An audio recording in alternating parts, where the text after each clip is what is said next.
Welcome back to the Better Divorce podcast.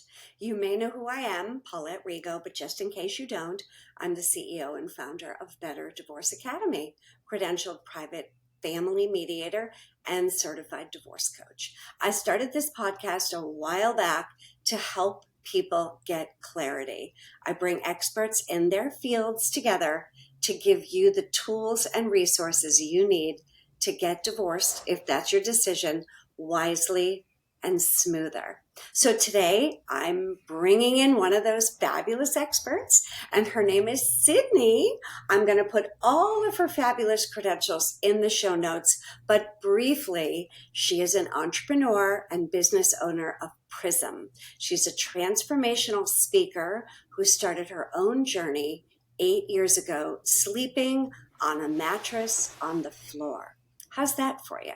But she has driven a health company with over 7,000 active consumers and multiple 8-figure global sales organizations, speaking on dozens of stages worldwide. Sydney empowers individuals through her identity deconstruction method, guiding those to shed societal conditioning and rediscover their true selves. And what more do you need when you are going through contemplating divorce? So welcome to the podcast, Sydney. I'm so glad you're here.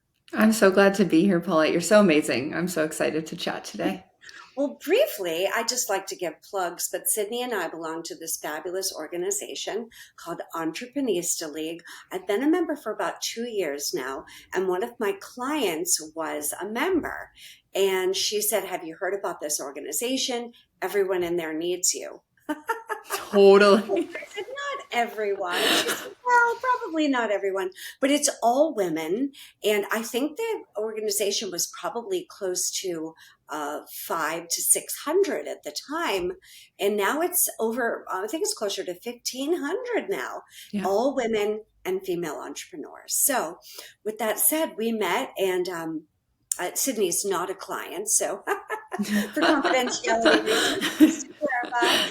And even if she were, and she's, you got the drift. I'm like, I don't have a ring, so. That's right. I don't select my friends and peers and guess if they are or not. But it is really important to have a tribe of people you can lean on and go to. And I have found the most amazing experts. So if you are a female entrepreneur and you're looking for a fabulous tribe, check it out. I'll make sure they know I plug them. So in no further delay. So Sydney, tell us a little bit about you. How did you get into this line of work? Why would you possibly want to help people in this realm? Because let's just face it, it's really emotional, and not everybody has the demeanor or desire to work in that world. I get that a lot myself. But how did you get into this line of work?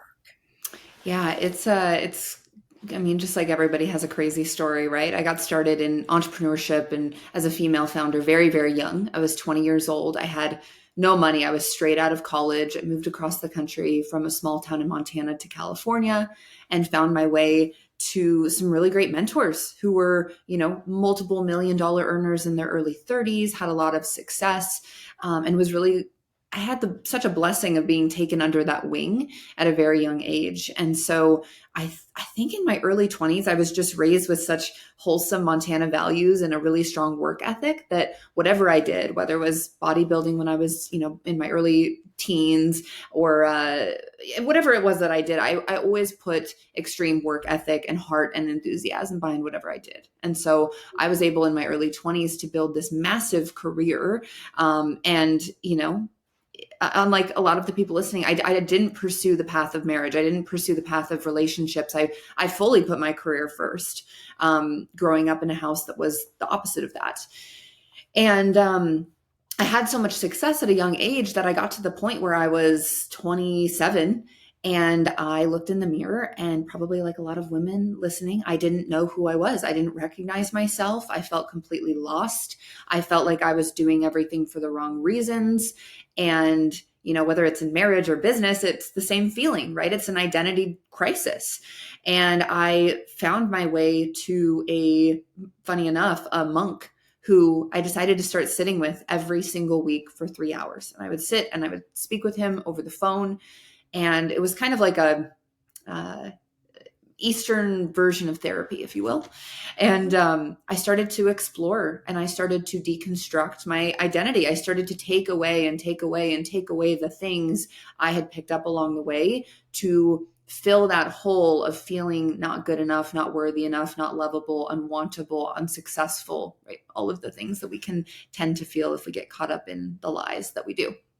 And in that process, I returned home to my true self. I started to pull away those identities. The biggest one for me was being a beautiful woman. I felt that if I was a beautiful woman and I enhanced the way that I looked artificially, synthetically, that I could have advantages in the world, that I would be happy, that I would find love. And none of that ended up being true. And I went down this journey. And so, here I am. And really it's being able to pay it forward, just like anybody, just like yourself, I'm sure, being able to pay forward the lessons you've learned. That's really what I'm here for. And to teach people that success usually doesn't come from the things we originally seek out. It really comes from a taking away and a letting go and a surrendering. Mm. I'm so glad you told that story, and I could relate as I'm nodding the whole time. If you're listening to the audio and not watching, I was nodding kind of most of the time. And I don't know if anyone else is listening, but I had a very similar, kind of like I like to say it, wake up call, right?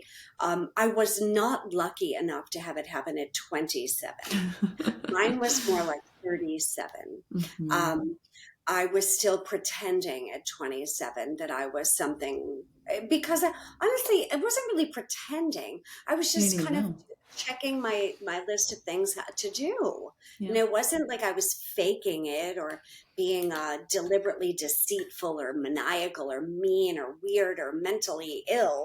I was Mm-hmm. just like, oh, well, this is what I'm supposed to do, right? So graduate from college and get a good job and get married and have babies and, Yeah. entertain and put up the Christmas tree, all those things. And none of them were bad. It was just that I always felt like I was wearing shoes that didn't fit or I was using someone else's toothbrush. It just Yes. kind of felt icky, like Yeah. uncomfortable. It wasn't like I was going to die or anything, some people might, get a disease from using someone else's toothbrush, and it's just a figure of speech. But it was that feeling, right? That ickiness. Like even when I say that, it feels icky, Yeah. right? So, but at 37, I had a similar thing, quitting the job and moving forward. But if you can relate, know that, and if it hasn't happened to you yet, it will. Mm-hmm. Whatever age it is, it may not be 27, it may not be 37, it may be 47 or 57 or what have you. It's not about the age. So thank you for sharing that. I do believe that is a common thread to some people, right? And that tipping point will be different for everyone. But I'm Yes. really curious. So, what is identity deconstruction? Mhm. Yes. So it's always so funny to explain this or to talk about it. I always like to share stories, but I think of all of the identities that we pick up along the way as little masks that we're putting on, right? And so some of the listeners might be mom, or maybe bad mom if you put on the bad mom mask because you feel like you're a bad mom. Or for me, it was become pretty. For a lot of men, it's become strong, become hard, become whatever, whatever, smart guy. We all pick up these identities along the way, whether it's from grade school when someone tells you that you're fat and so you pick up the fat mask, or it's a boy bullying you because he actually thinks you're cute, right? And so we pick up these different things along the way, these identities. And like you said, once you get to a point, and not everyone will go through this in this lifetime, right? It might be the next lifetime, but if we pick up these masks along the way, eventually we do get to that place where we feel, for me, it was a longing in my heart. And I was like, I just feel like there's more to life than what I'm experiencing right now. Yeah. And I think the powerful thing about what you shared is it often happens to women in that 35, 37, 40, it can be any age, but that's often when it happens. And that's probably a lot of your clients where they start to come to the realization of, oh, this is not what I wanted my life to look like. This is not what I set out to do. I've become a shell of what I was because of these identities I picked up. And so it is then I think our responsibility as human beings to evolve. And evolving looks like taking off those masks and putting them to the side one by one by one by one and revealing who we truly are without them. And who we truly are is eternal. Who we truly are cannot be affected. Who we truly are is honest, integrous, beautiful, kind, caring, generous, right? If we were all living without our identities, there would be no hate. There would be no war. There would be no divorce. There wouldn't, because we would be so in our true nature and so honest with each other and so loving with each other and loving with ourselves that we would never even act out of accordance. That's obviously like big dream, big picture, amazing, like heaven on earth.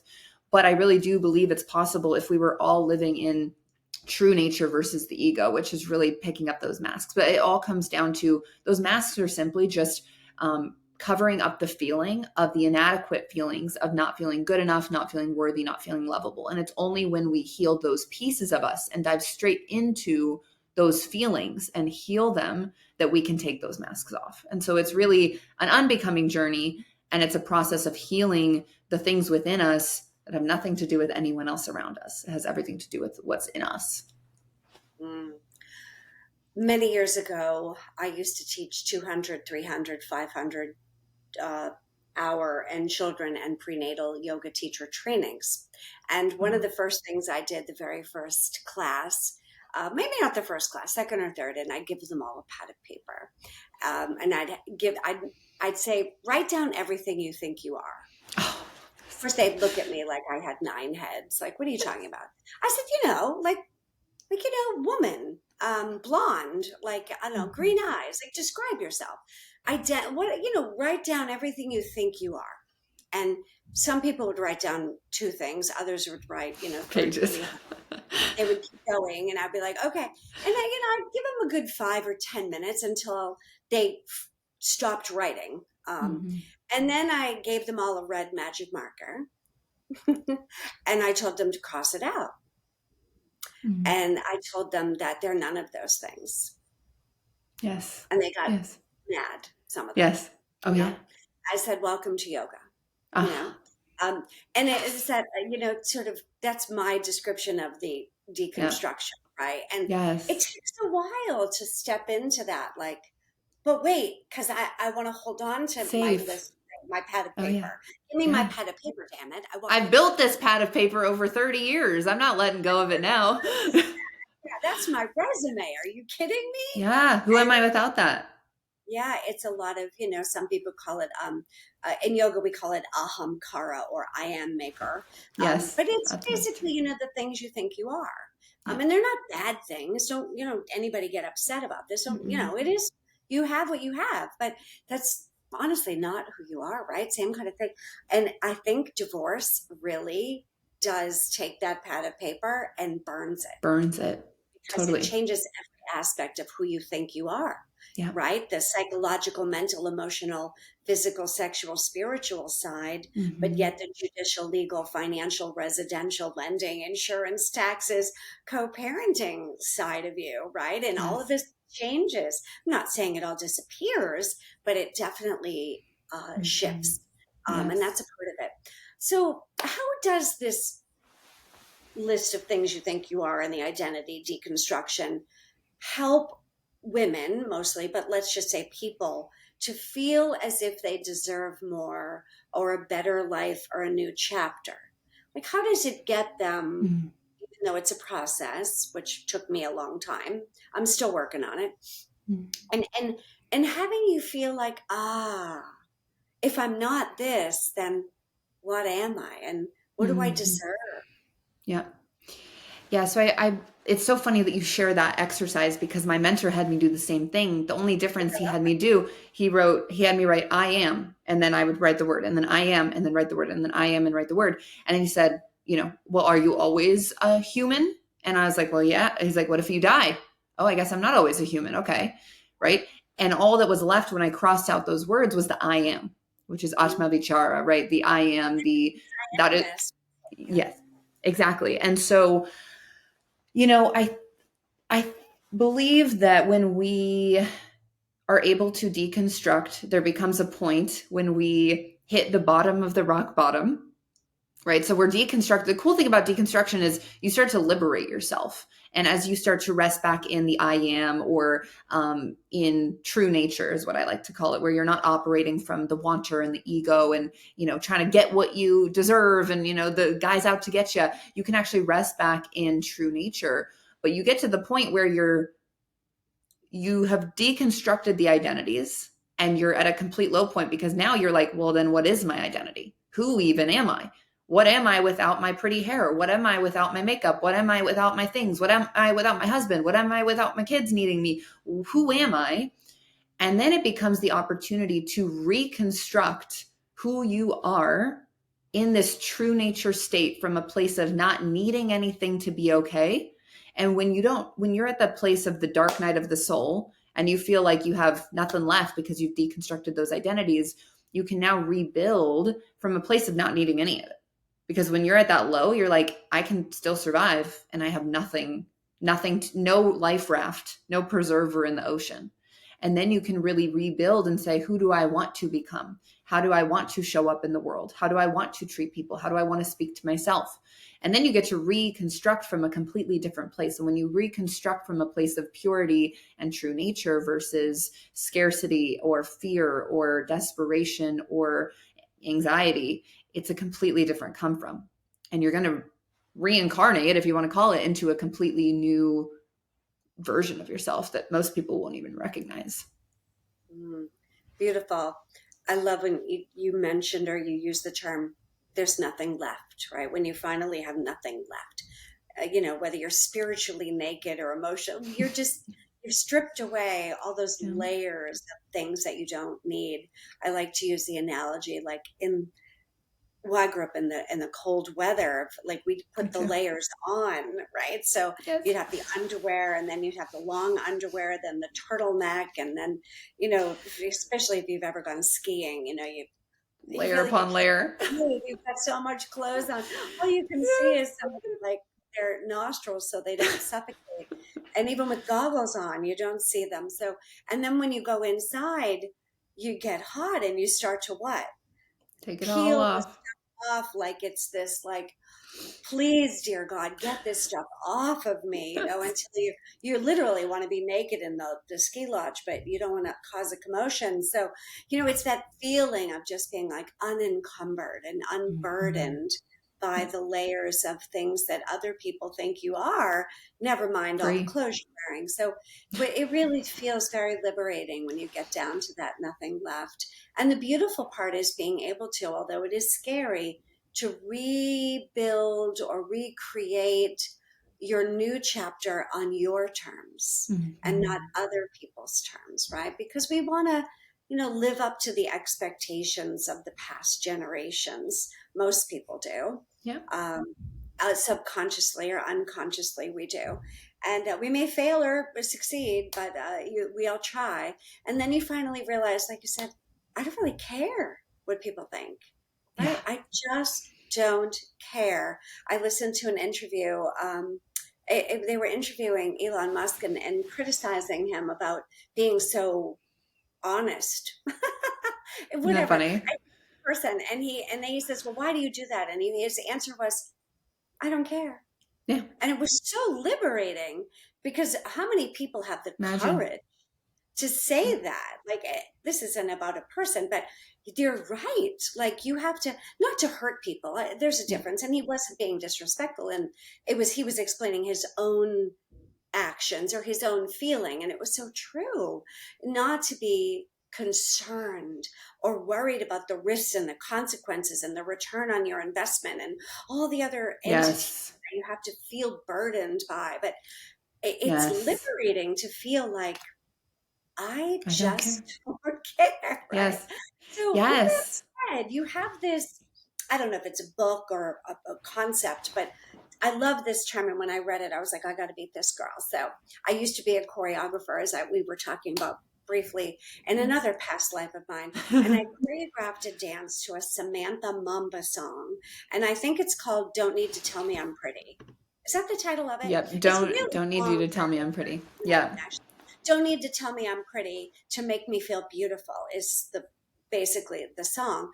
And it's a beautiful song. I highly recommend everybody download Samantha Mamba. I think it's M U. I Mamba. think it's. Let me look. MO MUMBA. MUMBA, Mm-hmm. right. She's British, beautiful. And the song is at least 25 years old. It's Anyway, crazy. so when I heard Becoming Unpretty, it's sort of how I felt in this piece, right? And I had these, I think there were 24 girls and they were between 16 and 18. And let me tell you, one was prettier than the other. None of them could have been unattractive, even if they just came out of the shower, they Mm-hmm. were just like, pretty girls, beautiful dancers, elegant, poised, and it was just such, and the costume, they wore these red velvet dresses and they were kind of, I would say a little bit, not sexy, but Yeah. sophisticated, and I saw this like helping women shine so they can have it all without needing any of it. Right? Mm-hmm. Did you hear all that? That's true. It's to shine and knowing you can have it all, but not needing it. That Mm-hmm. is a very, if you can learn that lesson, I don't know what more you need to learn, right? Not just about beauty, but about pretty much anything. I have all these signs in my office. You can't read them, but have a mind that is open to everything and attached to nothing. That Oh, kind of, that's so good. right? I would turn the camera around, but she designed a life she loved. You are exactly Mm. where you need to be. Keep every stone they throw at you. You have castles to build. And my favorite one, be better than you were yesterday. These are all little sayings that clients have given me over the years. So Oh. it's just such a wonderful message. And I've really enjoyed working with young women in dance and modeling and yoga. Mm. And I was a birth doula. But tell me more about this. I mean, I just am fallen in love with this concept. Yes. And if you're listening to the audio, Sydney is a rather beautiful young woman, but who cares, right? So it isn't about, we do as women or young girls, I don't know what age it is, 12, 8, 5, 16, it's probably different for everybody, where you identify yourself with what you look like, right? Mm-hmm. So talk to us about this helping women shine. Yes. So it's so funny because I mean, most women, right? It's society that we are seen as valuable or less valuable based on how we look. That's just what our society has. And it's not that we want it to be that way. It just has become that. And so for myself, that was my main core identity that I picked up was become a beautiful woman. Right. And it was rooted in a relationship that there was, dishonesty and cheating. And at a young age, it was my first love. And I was like, I am going to become the most beautiful, attractive, fit, healthy woman that anybody has ever seen, that no one will ever leave me. Right. And I created that's vulnerable to say, but most of us women have done that. It's like, I'm going to show him. And I went on this tear for the next 10, 12 years of doing just that. And I won the game of being I looked like a Victoria's Secret model. I had blonde, long hair, extensions. I was dyeing it all the time. I had a spray tan. I had nails, makeup, fake eyelashes, the whole thing. And so I got to that place. And then I was like, I still don't have the love that I was looking for. Someone else left me. It didn't work. And it was only at that point where I was like, if I'm experiencing this, other women are experiencing this, and I have to figure out a way to undo what I just did, because I am not happy. I'm actually the most miserable I could possibly imagine myself being. And, with the guidance of my mentor, once again, he really supported me in adopting daily practices, yoga practices, not physical, but mental yoga practices. And I leaned into those. And there's really 5 main ones that I actually give away. So I can give them away to you guys. I have a link on my website. It's the 5 yogas or meditations or practices that my teacher has recorded over the years after 30 years of being in these, 40 years. And they've supported me. They're very simple. They're 5-10 minutes. But it's all about how can we return to our true essence? How can we lean back, rest back, and de-identify with all of the masks? And the more we can do that in our day, the more we can operate from that space, dropping out of the mind into the heart, we can connect to who we truly are. And the more and more and more we connect to that, the more loving we are to others, the more loving we are to ourselves, the less we need anything to be okay. And when you come from that place, like I said, of not needing anything to be okay, you can have it all. Because what we chase runs away from us.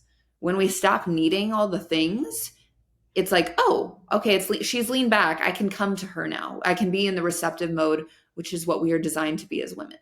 We are designed to be in the receptive mode. We are not designed to go chase. We are designed to receive. And so when we don't need the things, when we truly don't need the things, then all of the abundance, the love, the acceptance, whatever we desire will come in. But we don't need it. So then it doesn't even matter. And we're happy and at peace either way. Yes, I can relate to all of that. As soon as I let go of the career and all kinds of things that weren't serving me, everything felt blissful. And it's very common during, maybe before a little bit, but during and after divorce, where most women feel very unpretty. They feel like they've failed, like they've been abandoned. They feel as if they've been lied to, manipulated, all kinds of horrible things. And they just feel rejected. Now, if they're the ones that wanted out, there's a lot of feeling of guilt and shame too. Yes. If they're the ones that was told, I want a divorce, and they didn't see it coming, and there are a few that go, phew, me too. Like, yeah. like, oh, finally, we both take the mask off and we can be real. Right. And that happens occasionally. And most people know I'm not pro-divorce, but it is a relief when you hear that. But it's so common, Sydney, for women to feel that way, right? And when they start to unleash, release that, it does feel like a bit of a release, just liberating. It's tough, but it's liberating. It's difficult. But what I will say to those women who are experiencing that, where they feel unpretty, or maybe you feel like you have no worth whatsoever, or you feel ugly. I mean, let's just call it what it is. You feel, there were moments in my process. It wasn't post-divorce, but it was post another terrible relationship that, true to me, felt like a divorce, because it was that, a magnitude. And I remember looking in the mirror, even as I let my hair grow out, something simple. I was like, I am going to go straight into this feeling, because me running away from it, me going to get more Botox, me going to fill my lips to feel okay, me going to do whatever, I'm going to go straight into this feeling, and I'm going to expose myself to feeling this over and over until it goes away, until it dissipates. Because a lot of people think when they feel that discomfort, when they feel not pretty, they should run away from it and they should go do something to make themselves feel pretty outside of themselves. But the only thing that will ever allow you to feel beautiful without any masks, without any synthetic beauty, is by going straight into the discomfort, crying about it, feeling like a failure, feeling like a phony, feeling like a fraud, feeling like you failed in your marriage, feeling like you're ugly, feeling like you're everything that you're feeling. You got to go straight into it, feel the emotion. It will subside, because everything does. It will end. And every time you do that, you're going to start to see yourself as everybody else sees you. You're going to start seeing your true self. And the more and more you expose exposure therapy to yourself, being natural, being in your true nature, being in your natural essence, your natural beauty, you will start to see yourself as beautiful eventually. And once I finally got to that place, I was like I would have never shown up to a Zoom with this little of makeup, or my hair not done, or anything like that. And now I can actually show up everywhere all the time, feeling very comfortable, not even thinking about how I look, because it doesn't even cross my mind anymore. where before that was never a possibility. So if you're feeling that, it's totally normal, but the only way to ever fully heal it is to go straight into the feeling, cry it out, yell it out, feel it out, and then expose yourself to look at yourself as you naturally are until you feel actually comfortable with it. And that's really going to be the only way to undo that web that we live in, which is it's very strong. Social media can pull you right back in. It's very easy to get pulled back in. It's not like a linear timeline thing. But Yeah, I took a long 18-month hiatus from social media completely when I was going love through my that. divorce, and it was so wonderful. I mean, I have it for business. I actually have somebody that helps me with it because I'm not a fan of social media. I call Facebook fake book, but no disrespect. It is what it is. But and I think there's a lot of value to connecting to people. But as you mentioned, it's so easy to get sucked into that. There's a wonderful song that Baz Luhrmann, B-A-Z Oh, I love him. Luhrmann wrote. It's called Wear Sunscreen. It came out in 99. And there's a little song, a little quote in it. He says, "Never read beauty magazines. They only make you feel ugly." And he says that Oh, because he's so good. I love his. If you don't know the song, definitely get it. It's called I'm "Wear gonna listen. Sunscreen." So it came out in 1999. So Oh my gosh. anyway, as growing up as a dancer and a model, I was always taught to never let them see you sweat. The show must go on. Be a trooper. Mm-hmm. It was always about the hair and the makeup and the costume and the Yes. lighting and the choreography and It's a everything was show. fake. Everything It's a was fake. show. Everything in my Yeah. life was fake. Mm.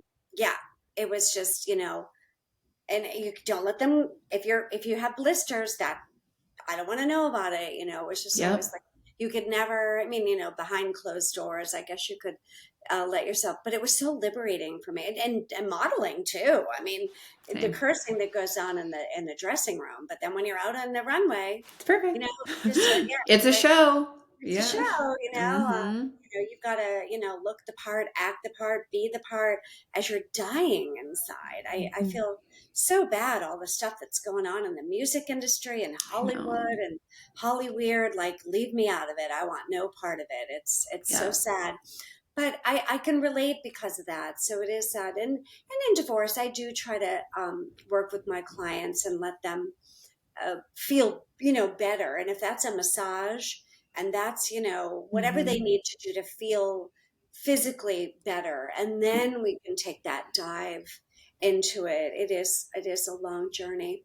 So I want to shift Mm-hmm. the focus a little bit with a topic about integrity, Mm. because you also work with people in leadership. Now, leadership's a whole nother topic, and we probably won't get too much into that. Is it a personality trait? Is it a skill? But in my world, you have a topic of how to never drop the ball and always be in integrity with your word. And Mm. when I read that, I go, well, that sounds a lot like mediation. Because if there's ever an opportunity in your life where you have to not drop the ball, every I has to be dotted, every T has to be crossed. There's no room for error. So you have to be Mm-hmm. attention to detail. I don't mean just me as a mediator, but the couple, they have to really be clear on that. But they have to be very aware of their own details and what they want. And integrity is a lost art, I find. I always say, Yes. what uh, are you doing what you're saying and saying what you're doing? Is it Mm-hmm. congruent? There's a lot of power in a congruent statement, because many of the times, we say something but we don't do it, or we do it but we don't say it. And yes, I know there's a word for that called hypocrisy, and that also tends to be a big problem in the world, I say. Mm-hmm. But regardless, when it comes down to you, right? Forget everything else. Integrity is key to living that sense of meanness, right? Feeling Mm-hmm. infinite, whole, and balanced with yourself. So, how does integrity as a skill, I'm going to call it a skill, maybe it's Mm-hmm. just a learned trait, how does it come into play with this, where you say, never drop the ball? Because Mm-hmm. that's, my goodness, it is easy to drop the ball. Mm-hmm.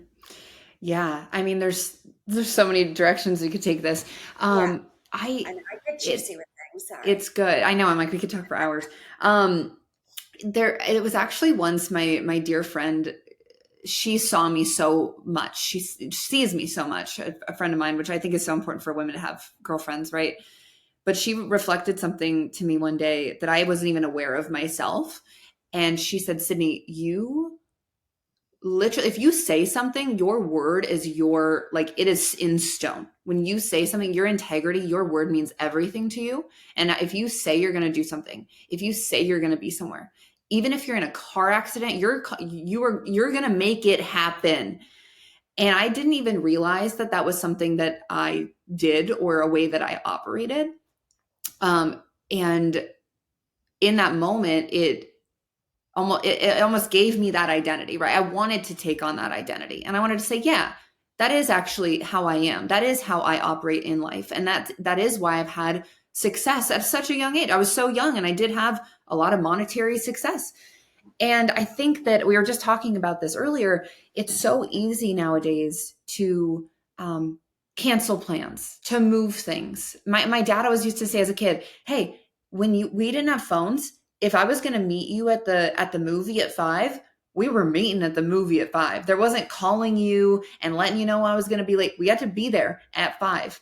And so I think I was raised in that kind of mentality growing up. But I never really realized how important it was until I entered the business world. But more importantly, if we're going and distilling it down even to within ourselves, how we do things with ourselves is how we do things with others, and vice versa. And so when it comes down to identity deconstruction, or your divorce, I mean, really anything, how we do anything is how we do everything. And so the only way that you can become integrous with other people or in leadership is by being in integrity with yourself, which I think looks like discipline. It's freedom comes from discipline, right? The opposite creates the thing that we want. You'd think that freedom would give us all this, liberation, and we could just be crazy naked running around, but freedom comes from discipline.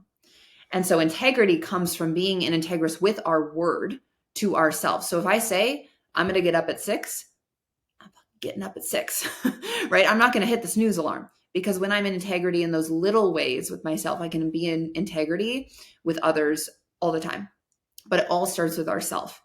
And with that, we're all reflections of each other. So when you're going into mediation, if you want respect, if you want integrity with your partner, and for them to give you that same thing, you have to be the exemplary example of that with them, right? If we want something from someone, we have to make sure that we're doing it ourselves first.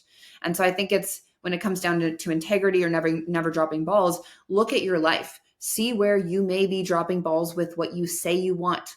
When you say you want these things, but you're not following through on it. When you say you're going to do this, but you don't do it.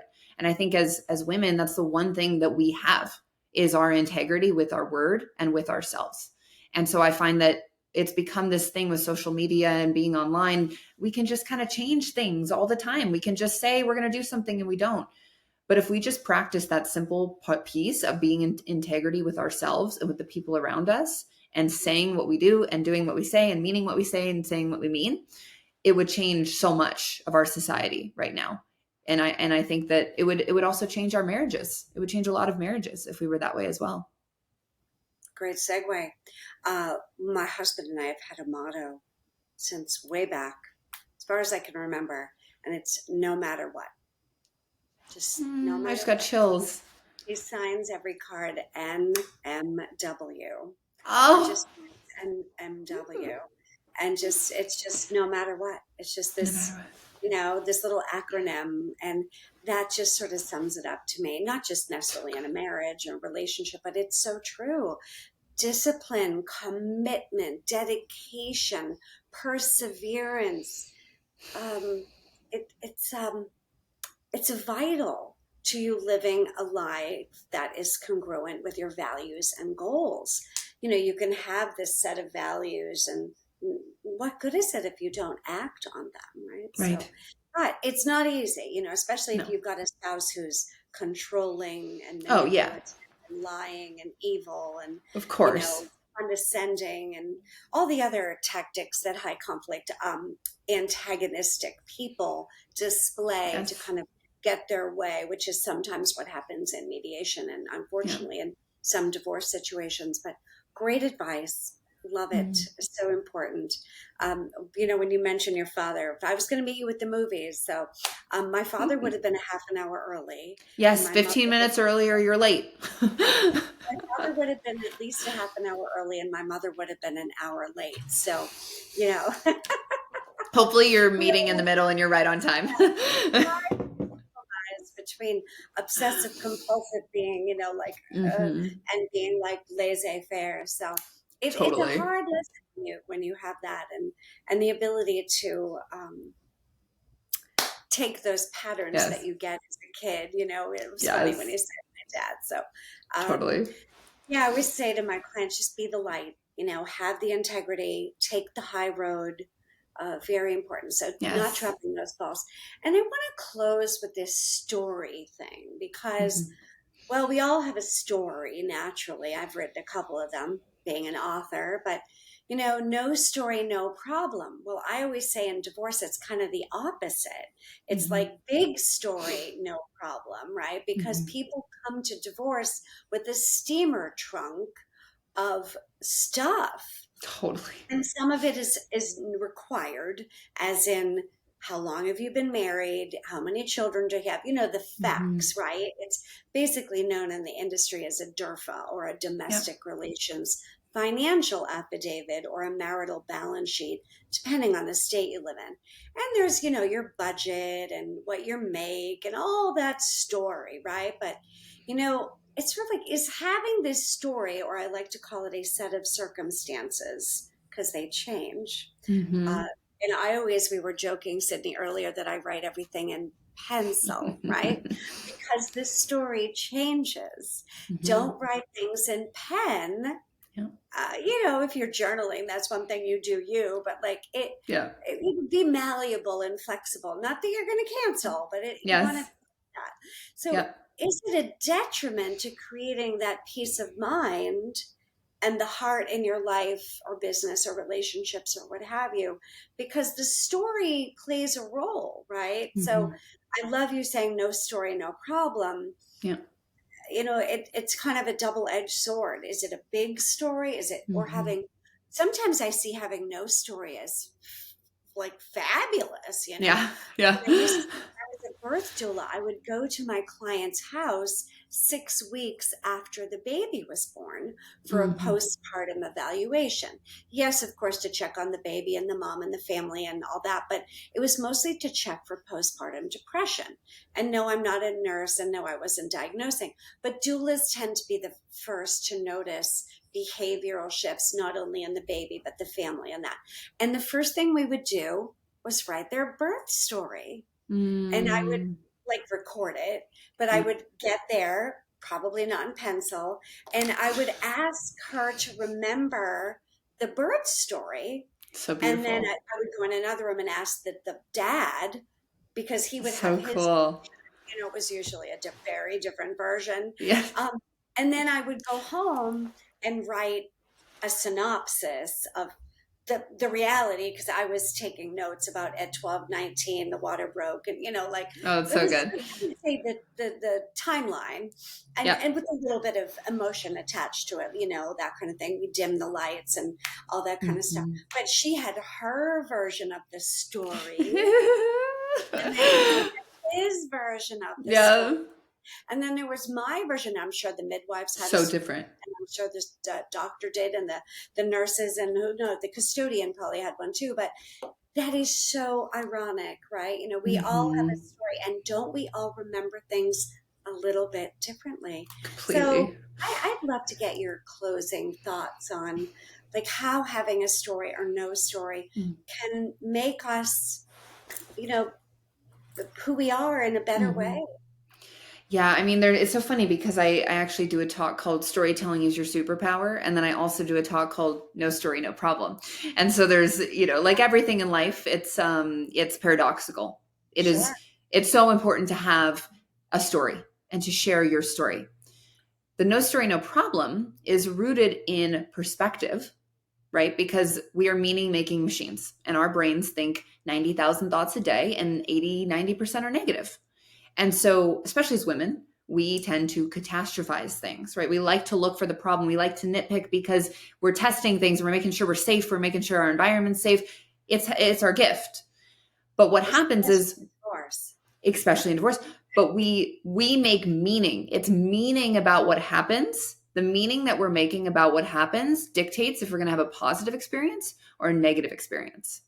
But if you can, it's called in Sanskrit anugraha. Anugraha is a positive experience or a positive perspective or outlook on a situation. So you can have one situation happen, birth of a child, 3 different views, and then the 4th, which is the truth, right, of what actually happened. It's the same in marriage. It's the same in life. Can you have no story at all about what happens? Or can you at least have a positive story? Can you turn whatever it is into a learning lesson?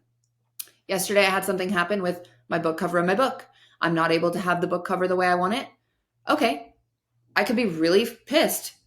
Or I could say, you know what? Wasn't meant to be. I'm going to do something different. Or can I say, oh my gosh, this is actually a gift.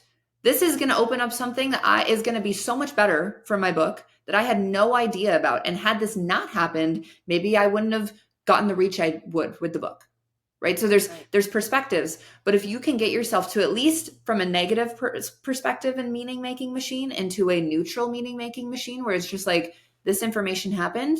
Okay. What am I going to do next? Problem, solution next. Problem, solution next. The next step up from that is having a positive outlook, moving into a nugraha, right? Like, oh, how is this a gift for me? But I think that no story, no problem. Whenever something happens in my life now, it's my mantra. And the people around me started saying it. A lot of the women, they're like, no story, no problem. This happened, no story, no problem. And it really liberates you from the drama that we make, especially in situations like divorce. It's like, okay, he just said that. No story, no problem. I'm not going to make it mean anything. I can take it and I can take action from it, but I'm not going to make it anything more than what just happened. And I think in life, if we can approach it from that stance, I have a whole talk on this I can send you as well. I think it's very nuanced, but it's helped me immensely in my life and in my relationships.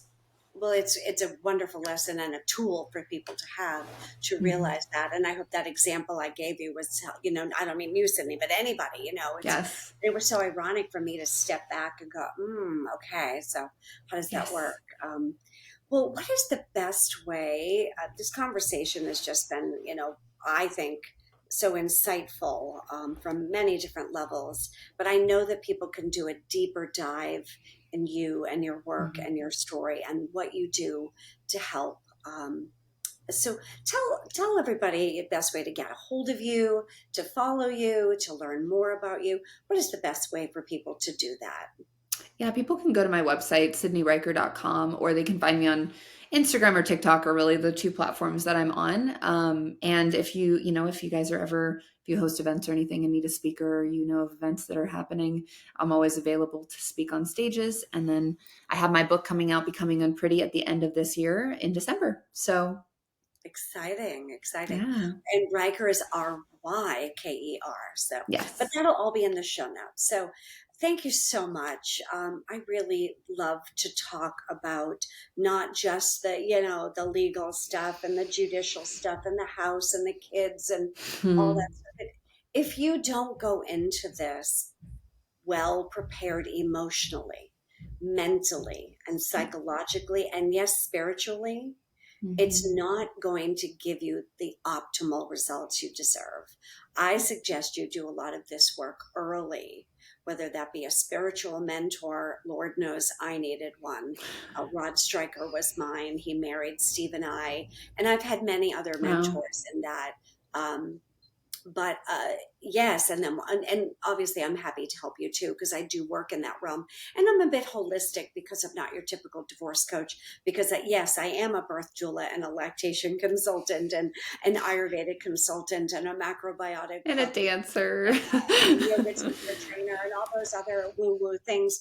And I do hang out with a lot of lawyers and fiduciaries and mortgage brokers and realtors and judges, like, because I have Wild. to. So I'm not your, I wear the navy blue suit with the attache case and get it done. And trust me, I can hang out and hold my own with that world. But I can put on my tie dye and, my feather earrings and go down that deep rabbit hole of that too. And that's the beauty in helping people get through divorce wisely, is not just seeing it as a spreadsheet or not just seeing it as a box of tissues. We've got to Mhm. handle that. And I like to do that deep dive. So thank you, everyone, for listening. And thank you, Sydney, for your time and sharing your journey and how you got to be. I know that you and I will continue our friendship. And this has been a great conversation. So until Yes. next time, you guys, make it better. Reach out. Don't go it alone. Better Divorce Blueprint, Better Divorce Academy. Until next time. Bye.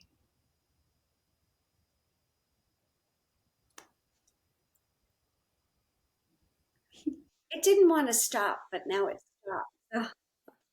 I was like hitting stop. Oh,